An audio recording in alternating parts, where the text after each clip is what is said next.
Hi, my name is Andreas. Welcome to a short presentation of WorkPoint Express. Keeping track of emails is essential to all organizations. WorkPoint Express offers archiving functionality within Outlook directly to your SharePoint, making it easy for you and your colleagues to store emails and attachments directly into SharePoint. Let's have a look at some of the features. WorkPoint Express is completely integrated with Microsoft Outlook. The WorkPoint Express sidebar is shown on the right side of Outlook, giving you a quick overview of your data in WorkPoint and WorkPoint modules, such as companies, contacts, sales, services, and so on. To look up information on a company, press Companies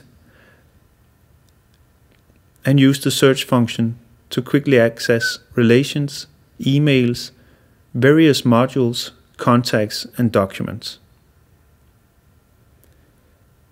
When journalizing emails, simply find the contact, click the Emails folder, find the relevant email, and drag the email from your inbox to the Emails folder.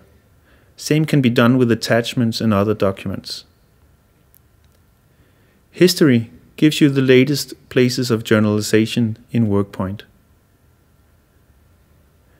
Favorites is a list of your favorite places to journalize. And suggestions is based upon the recipient or sender of the email. For additional videos about WorkPoint, look at our webpage.